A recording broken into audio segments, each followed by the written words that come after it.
It's your boy JD No Chill right now. It's the No Chill session. I got my lovely host Chelsea Perry in this bad boy all the way from H-Town, standing up. And we got my lovely guest Ahmed in this bad boy. Did I pronounce that right? Ahmed. I apologize. You good. You're good, bro. How we doing today, man? Man, I'm really good, man. It's a good Sunday. That's what I'm got talking my about. breakfast, got my workout in. Ready? Chest day, I'm looking yummy. Like, He advertised. He advertised. You know, I I have to start flexing for no reason with my shirt off. If you rip your shirt off in here, I'm gonna lose it. I'm going to have Listen, no, that's JD's job. All right? Listen, I've known him since he was dropping thirst traps on Instagram. Like those are thirst traps. No comment. Yeah, No man, comment. it was thirst traps for the ladies and motivating for the men. I'm like, God damn it, I need to do my crunches. I need my proteins. What is going on with me? We wasn't thirst trapping for that, I'm speaking for the ladies. We wasn't checking for that. We wasn't checking. See, We wasn't checking. I think we're gonna have to show his message request box real quick. We're gonna see what's going on. See? Told you. Where you originally from, bro? I'm originally from Dallas, Texas. Shut up. Yeah. Are you really? Yeah. You're Texas? I'm Texas. I'm Houston. Every day, all day. H-Town. Okay. We got a handshake. Get out of here with that, man. St. Louis all day, but I ain't gonna hate though. How long you born and raised in Dallas? Yeah, I was raised in Dallas. Well, born in New Mexico. Pretty much raised in Dallas my whole life. I went to an Islamic school in Texas, in like Garland area. So Is there a large Islamic community in Dallas? Yeah, same as Houston. Yeah. There's lots of Muslims in Dallas, Houston, everywhere. Yeah. I mean, Houston's a really big city. It is. It's huge. So yeah, they have their own little community, their little territory. Yeah. Little community. So I was gonna say, did you start telling jokes in Dallas? Yeah, I graduated with an accounting degree from University of Texas at Dallas, and then because my goal was like I'm gonna get my degree and get my job, like have my career set. Facts.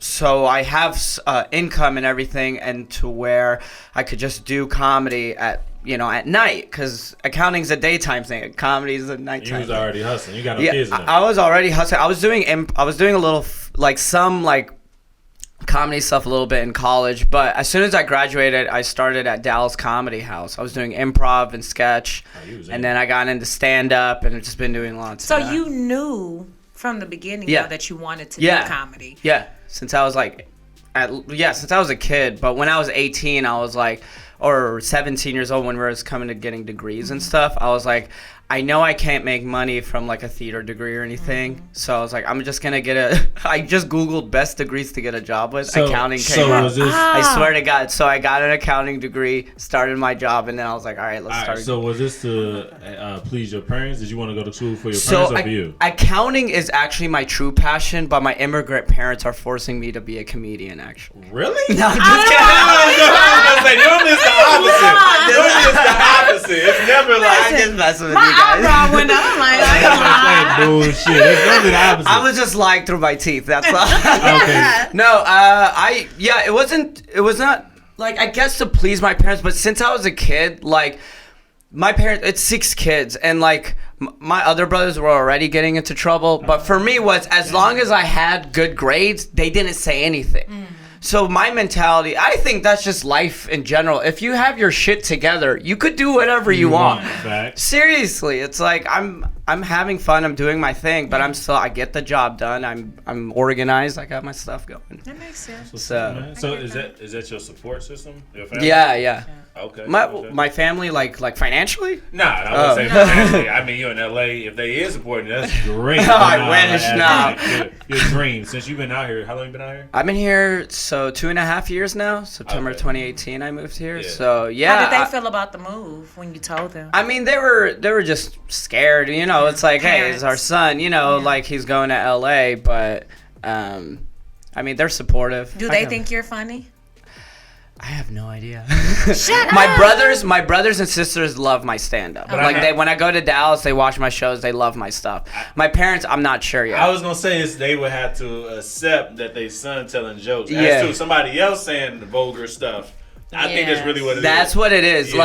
Like, this is a true story. I remember as a kid, my parents and we would go to Blockbuster, and we got Chris Rock. I think it was the 1999 special where he's wearing a leather jacket. One of my faves. I know that one. For a minute. I can't think of the name. Yeah. It was. I keep forgetting the name of that special, but I remember we played it and we were laughing, and then the first 10 minutes, Chris Rock curses a lot. My mom hated it, and she just took out the DVD and then she made us watch I Love Lucy, and she's like, this is real comedy right here. So but that's my mama. Right. She would be the same way. She does not like cursing on stage. I try not to curse on stage, but also I talk about I talk about breakups. I talk about shrooms or drugs or fun stuff or jerking off. It might require a cuss word or two here. You know what I'm saying? So it's like, my mom hasn't seen my stand-up. She's seen clips of my stand-up from here and there, but my mom doesn't really watch mine either. I'm talking about certain stuff that our moms don't want to hear. My dad barely watches. Don't cough too much now. No. I was just clearing my throat. Right. No, spray them down. I think it's like a people of color thing. Like our parents, it's like they're not supportive, and then you make it, and then they're like, yeah, that's my son. Yeah. That's my son. I've been with him since day one. It's whatever. Once them checks start rolling in, and because my mom already told me she got a Lexus picked out for my check. My money. She has a Lexus picked out for my money already. So it's my mom has a Mercedes picked out for my. At least yours is more humble. You know what I'm saying? Mine, she started with a Lexus, even then high, but yours Mercedes. Catherine don't have nothing picked out. She's not getting a car. I'll get her a house. That's better. I think that's better. Okay. Listen. That's what I'm talking about. These checks are saved up for my son. See, look at that. There we go. Good. When you get how kids. How old is your son? He's 11, but he eats like a 40-year-old. It's ridiculous. He don't look like he eating like that, man. Listen, he's tall and he's slim, but this isn't about me. We're here to talk about what do you have coming up next. Well, I don't have any kids, that's for sure. Are you sure? Hey, she said coming up. No kids? No kids. Do you want kids? I want kids, but I don't want a wife. Does that make sense? Perfect sense, because that's double work. Yeah. No, so if we could have a baby and then we raise him for his first 5 years and then she just goes away, that'd be awesome. Oh, and then you'll be a single dad? You're down to be a single dad? Like I said, I want to be a father, but I don't want to be a husband. Did y'all hear what my dude said? He said 5 years and go away. Listen, I'm here for all these plans. So wait, okay, she goes away, single. Then you're gonna be a single dad. Yeah.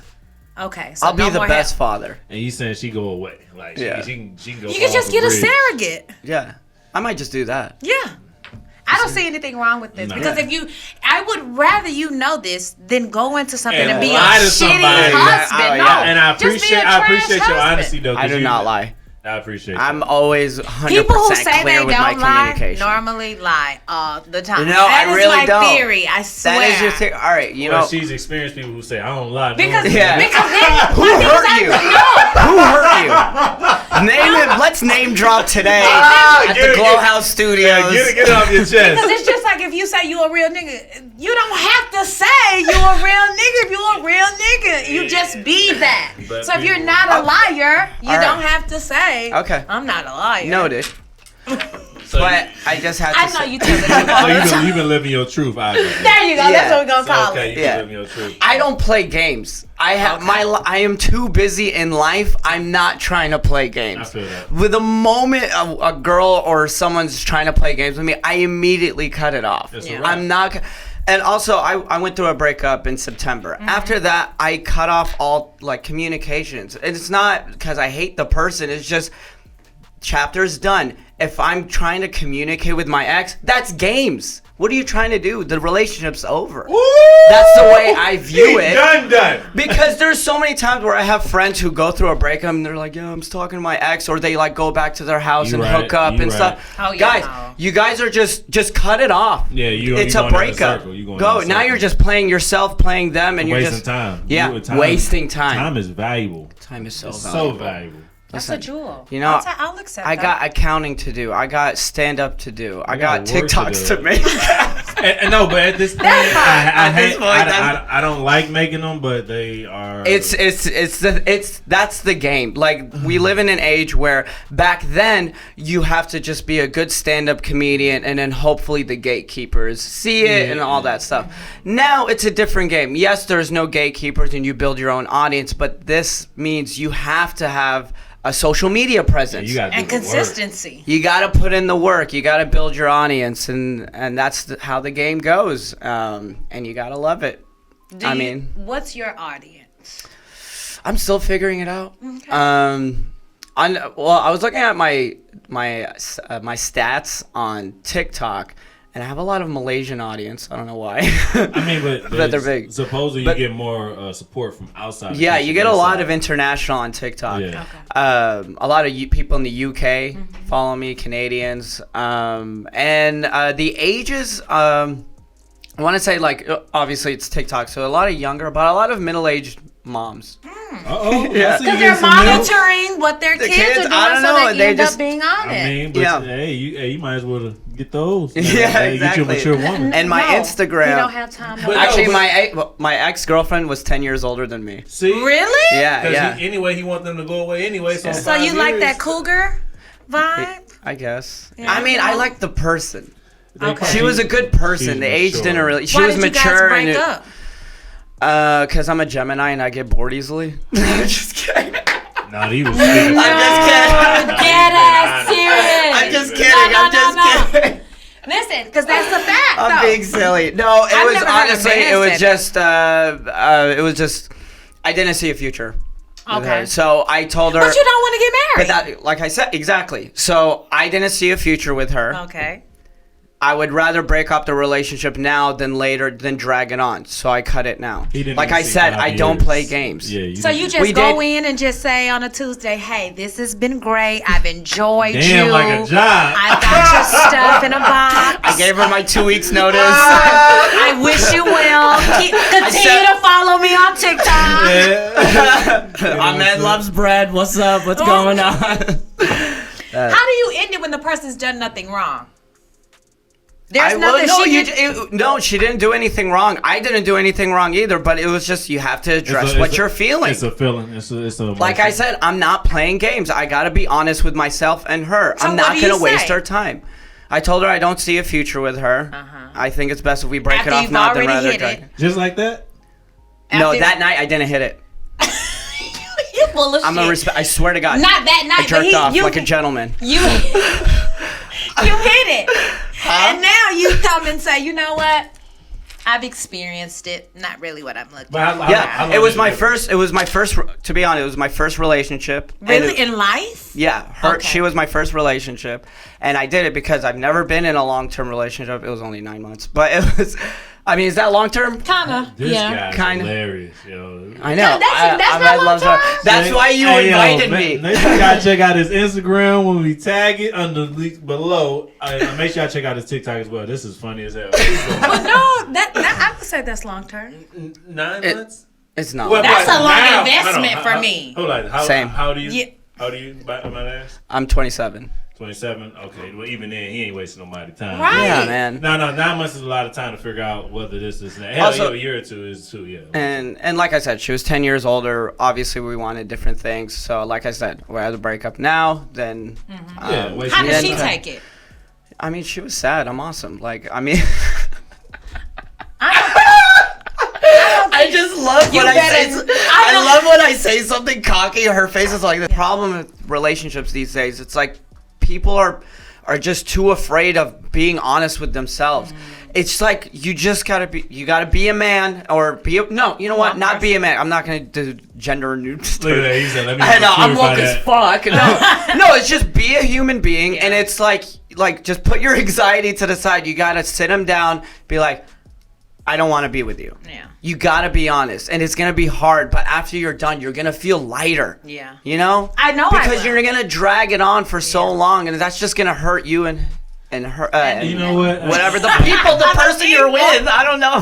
The fact that you're saying this right now, you're 27 years old. Yeah. Most people who are 27 don't know what, who, what, or what's what, and they still wasting time. So I do appreciate your honesty, and also you giving people a different perspective of how to see things. Because right now you saying, yo, nothing was wrong, nothing's here. It's just you felt, I don't think this is gonna work out. You try to communicate. Communication didn't work out. That's the main one. It don't work out. It don't work out. You move on. Yeah, I will say I'm very grateful for the person who I was dating. yeah. She was very she was mature and she was very communicative and so she wasn't like crazy and like I'm a killer. Like start try to be like no we're not and then starts like showing up at my house. She's not that person, you know. So. Hope not.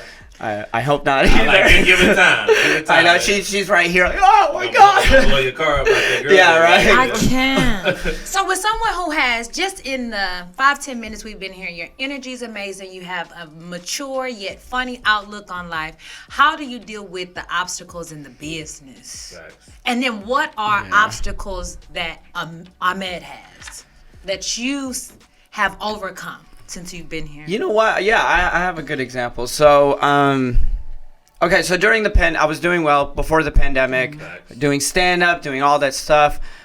Pandemic hit, so that's I guess the one obstacle. I was writing a bunch, and starting March, and then around May, I was like, I'm going crazy. Like I need to do stand up, so I started producing stand up shows. So I was producing like COVID friendly stand up shows. That my girlfriend at the time and I we were producing one at a blood drive. We were producing some at a park. And now I run a show called Comedy Rhetoric. It's me, Ben Hurwitz, and Jeremy Scipio. And we produce a show, one at Pan Pacific on Fridays, one at Eagle Rock on Saturdays at 7 p.m. And so one obstacle I had to go through when I was producing my show was dealing with me. I tend to be very nice.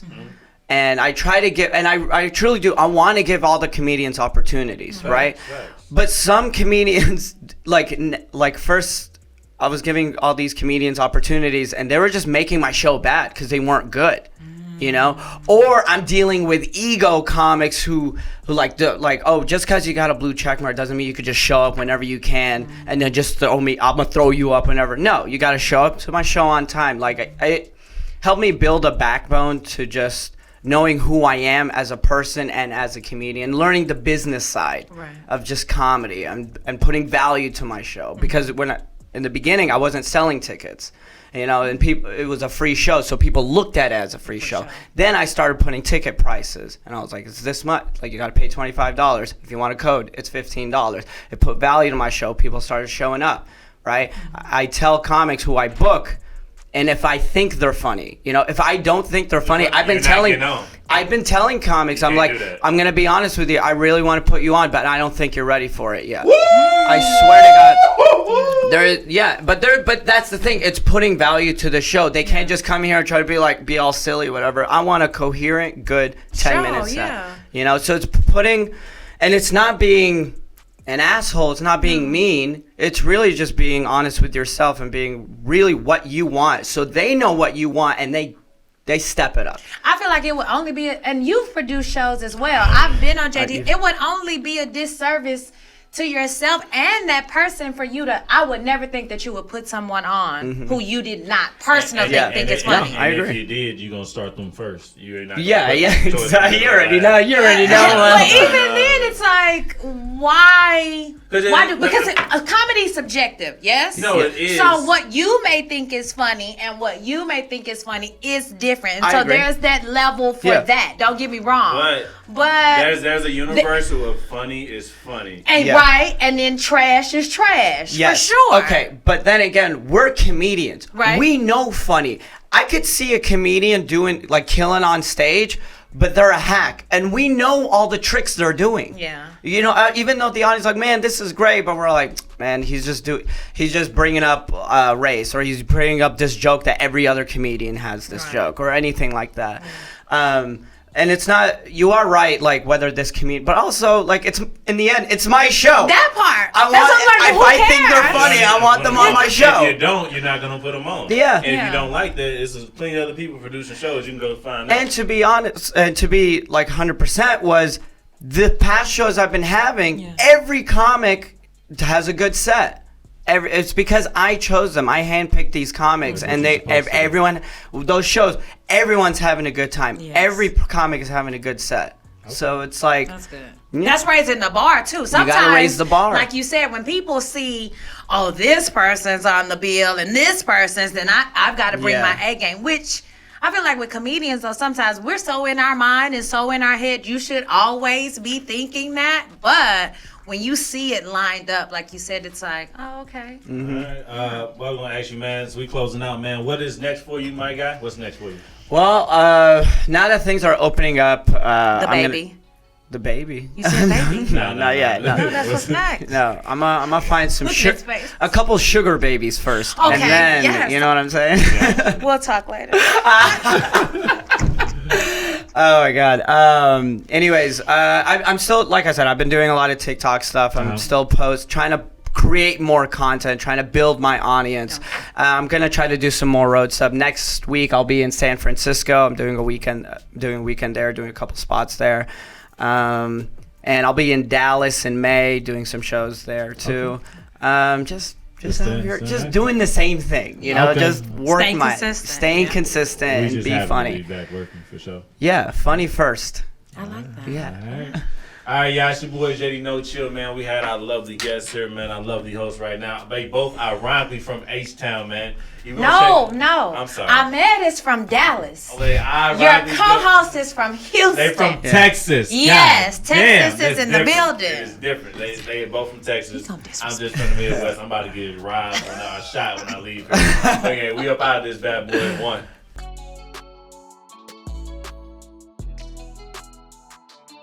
What's going on, everybody? This is Ahmed Talks, and this is the No Chill Session.